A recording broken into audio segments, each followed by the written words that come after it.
Nos vamos a ir de viaje en forma Así es. directa hacia Formosa, lo decíamos en la apertura, hablando de las realidades de las provincias y bueno, los temas que tienen que ver con la actualidad, ¿no? Falta de gasoil, con la situación, bueno, la de los colegios, ¿no? La educación, y sabemos, bueno, lo que ha sido Formosa durante la etapa más aguda de la pandemia. Sí, vamos a establecer el contacto, si te parece, Ezequiel, con la doctora Gabriela Neme, quien es diputada provincial de Formosa. Le vamos a dar la bienvenida en esta pantalla, en esta bella tarde argentina, justamente para reflejar lo que está pasando hoy en este lugar, lo que es noticia hoy en Formosa. La saludamos. Buenas tardes, diputada.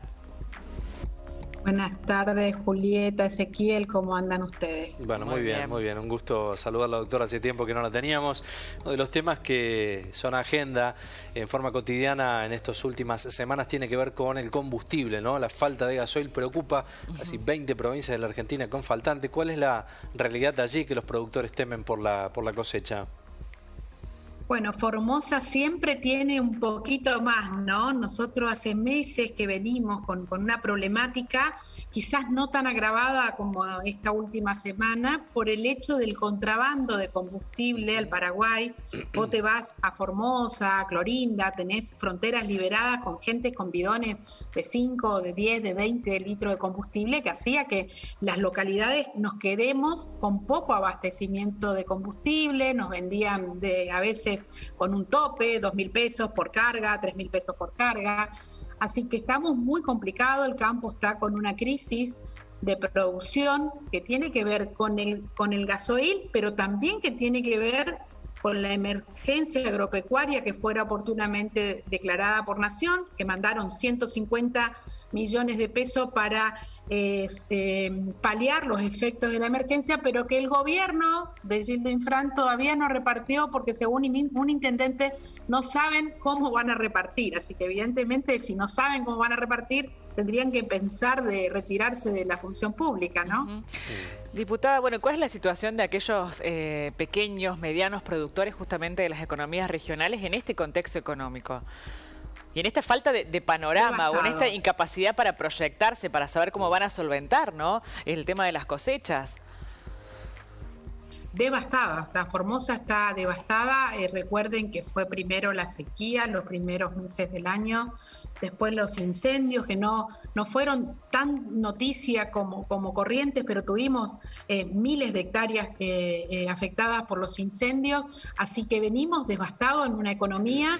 Si vos le sumás los 2 años de pandemia, las cuestiones naturales, a la falta de gestión pública en acompañar, porque el peor enemigo para Gildo Infran es la inversión privada, la producción. No hay un proyecto político que los tenga en cuenta y estuvieron hace 4 días, 3 días haciendo corte de ruta ahí en la zona de Loyola, que es el límite con Paraguay, los productores, los pequeños productores de Formosa pidiendo respuestas por parte del gobierno que no las tienen, ¿no? ¿Cómo se los trata, Gabriela? Es como una bomba de tiempo. Claro, ¿cómo se los trata? ¿Cuál es el tratamiento que tienen estos productores que de alguna manera tienen que salir a las rutas a manifestar su situación, bueno, con estos cortes de ruta, sabiendo la particularidad, ¿no?, que ha tenido este gobierno durante las manifestaciones, durante la época aguda, lo decíamos, de la pandemia, con aquellas personas que se expresan con su voz en contra justamente de esta gestión? Y como siempre, ¿no? Con abandono, con olvido, con falta de interés, con un relato armado para las pautas oficiales del gobierno que no tiene nada que ver con la realidad de ese productor que quizás es productor de banana, que no puede producir, no pudo producir, y encima ellos piden también en la zona un límite a la exportación de banana peruana porque, claro, no son competitivos, entonces no tienen respuesta oficial con una gestión pública que tenga que acompañar a ese sector. No los escuchan, no los atiende el ministro de la Producción, los diputados de la oposición nos presentamos, pedimos que los atiendan, pedimos la interpelación del ministro de la Producción y tampoco dan respuesta, ¿no? Y a eso también hay que sumar las colas de 3, 4, 5 cuadras que se tiene que hacer en el interior, donde hay lugares que a veces están 2 o 3 días sin abastecimiento. Sin respuesta, ¿no? Hacer transporte en el interior, lo decíamos y lo vemos a cotidiano, es realmente una situación caótica, compleja y muy difícil, ¿no? En estos tiempos donde uno tiene que armar un viaje y también tiene que armar el costo del flete. Otro de los temas también que tienen una situación bastante compleja en la Argentina, también se agudiza allí en la provincia, en Formosa, tiene que ver con la educación, ¿no? Esta flexibilización que tiene que ver, bueno, se ha establecido allí en Formosa la posibilidad del paso con 19 materias previas, diputada. Bueno, no sería casual, ¿no? 19. Esta condición. Casi no cursar. Claro. Y bueno, hay un modelo donde no les interesa la educación, donde vos escuchás, otra vez tenemos esta dicotomía del relato versus la realidad, ¿no? Gildo Infran en sus discursos dice que la educación es una cuestión de Estado, pero para ellos la cuestión de Estado es la promoción de años, que en realidad el derecho constitucional que prevé nuestra Constitución es el derecho a aprender, a asimilar contenido que permita el desarrollo integral de un niño, de un adolescente. Formosa es un caos. Primero, que las escuelas fueron centros de aislamiento. Claro. Recuerden que durante casi 2 años, en vez de dar clase, encerraban personas en las escuelas. Entonces, claro que van a estar desfasados en contenido estos chicos, porque aparte, por nuestra pobreza, por nuestra marginalidad de la provincia, los chicos no tienen acceso a la tecnología, no tenían acceso al Wi-Fi. Entonces, ellos quieren paliar lo que hicieron mal a costa de la educación de los chicos. Nosotros hemos presentado un amparo judicial donde el juez provincial, cómplice de Gildo Infran, en 24 horas lo rechaza in limine porque dice que no hay un derecho afectado. O sea, nada menos que la educación de nuestros hijos. 19 materias previas pueden tener. 19 materias previas pueden tener los alumnos y pueden pasar de año. Una locura. Sí, le permiten que tenga 3 del 2020, 2, 13 del 2021, no, perdón, 3 del 2019, claro, 12 del 2020 y 3 del 2021. Pero aparte, fíjate que ellos lo que priorizan son las estadísticas. Lo que quieren es una estadística que diga que Formosa educacionalmente está bien. Buscan la estadística diciendo que la salud está bien, cuando en Formosa el mejor médico que tenemos los formoseños es tomar un colectivo o un avión para irte a Buenos Aires o a Córdoba, porque no tenemos asistencia primaria de la salud. Sí, bueno, y un combo ¿no? completo, ¿no? Sí. Pareciera ser también con la represión a la prensa, ¿no? Esto sucedió en un acto oficial. ¿Qué significó esto? Bueno, el día sábado el gobernador Infran vuelve con los operativos por nuestra gente toda, que es un operativo que se hace en los distintos barrios. Entonces, como va a ir el gobernador, llevan ripio, llevan personal de salud, llevan distintas oficinas, la Defensoría del Pueblo, para asistir a la gente. Un operativo donde hacen campaña electoral durante toda la gestión con la plata del pueblo. Cuando van periodistas de la oposición, ahí ven las imágenes, no los dejan ingresar a la escuela en un acto público del gobierno, y encima son reprimidos. Este chico Adrián Gamarra es sacado violentamente. Ahí está el jefe de policía que le decía que él no podía actuar. Actuaba la patota de un concejal, de un asesor del gobierno. Una impunidad total. Pero la frutilla del postre, Julieta, es que hoy la diputada nacional Parola postea en sus redes que al evento, al operativo, fueron una par de tilingos, pseudo periodistas de la oposición, y que no van a entorpecer los actos del gobernador Infran, con un desafío sin hacerse cargo. Digo, era más fácil que la prensa entre, que la empresa pueda realmente hacer su trabajo. Mañana es el Día del Periodista, digo, y así lo vamos a festejar.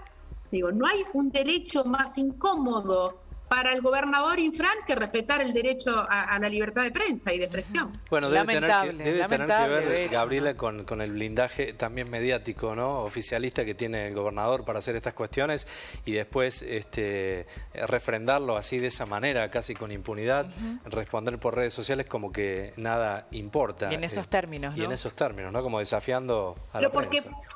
tiene la suma del poder público, Gildo Infran. Entonces, por ejemplo, nosotros agradecemos que ustedes nos permitan levantar la voz y contar lo que pasa, porque acá en los medios oficiales nosotros no podemos salir, nuestra versión no se escucha. Entonces, es realmente instalar un relato que no tiene nada que ver con la realidad. Y entonces genera, mirá lo que pasa, en el discurso del gobernador en ese acto, mi hijo el día viernes dio una charla, una capacitación donde habló de la revolución tecnológica y lo comparó con la revolución francesa, y en vez de tener la bandera de Francia tenía la bandera de Facebook, enseñándole a los jóvenes que el celular es nuestra gran arma en esta revolución de visibilizar los avasallamientos. Y el gobernador Infran en el acto dijo: ¿qué me van a venir con revolución francesa? Y vengan que lo estoy esperando, amenazándolos a los jóvenes, a los periodistas. Digo, realmente está perdido. Gildo Infran ya dejó de ser un tirano, pasó a lo ridículo, a lo absurdo, y es una persona que está desbordada, no saben qué van a hacer, y nosotros vamos a seguir en la batalla de reconocer, que se nos reconozcan los derechos como a cualquier argentino. Y es la única alternativa que se tiene, ¿no? Lamentablemente. Pero allí también los ciudadanos de alguna manera y el pueblo cautivo de un sistema. Sí, bueno, vos ves ahí toda esa patota que agredió a los periodistas, son todos rentados por la política. Esto es lo que algunos hablan de la casta política. Es así, usan a la política, la mal usan porque la política en sí es buena, porque tiene que ser el trabajo para mejorar la calidad de vida de los vecinos, para hacer ellos un poder infranqueable, donde esta gente por 2 pesos va a defender a lo que no querían es que se le acerquen ni a los diputados, ni a los concejales, ni a los funcionarios, mucho menos a Gildo Infran, que él llega brindado por docenas de personas que impiden que el ciudadano pueda acercarse. Están alejados de la gente. Diputada, una última línea, no nos queda mucho más tiempo, pero para hablar de los femicidas uniformados, ¿no? Este dato que en 2021 han aumentado los casos de miembros de la fuerza que han asesinado a mujeres, unas líneas respecto a este tema. Y nosotros estamos muy preocupados porque Formosa es una de las provincias donde ya Pietragala dijo en su momento que la policía necesitaba capacitación en derechos humanos. Y yo creo que el femicidio es una gran pandemia en Argentina. Recordemos que llevamos casi cada 35 horas en Argentina una mujer muere por ser atacada, y en el hecho de la fuerza, al no capacitarlos en derechos humanos, con el uso del arma, acá en Formosa, por ejemplo, la policía cuando la capacitan son muy maltratados, entonces como que se va psicológicamente formando una personalidad muy violenta, que a veces nos pasa a los ciudadanos, y es un hecho que tenemos que levantar la voz toda la sociedad exigiendo que las capacitaciones tengan una mirada de derechos humanos. Pero ¿qué pasa en Formosa? Como no hay trabajo, los jóvenes quieren entrar a la policía, a la gendarmería, al ejército, como una salida laboral y no como una vocación, porque tenés que tener vocación para ser personal de la fuerza, ¿no? Cualquiera podría, ¿no? Sí, mucha vocación de servicio fundamentalmente. Bueno, gracias, diputada, como siempre, ¿no? Lamentablemente con estas noticias. Sí, así es, seguramente. Pero bueno, hay que reflejarlo así también. Es, por supuesto que es importante el lugar a esta realidad, lo que está sucediendo hoy en Formosa. Seguramente seguiremos en contacto, doctora. Muchísimas gracias por su tiempo. Gracias a ustedes. Por favor, hasta pronto, adiós.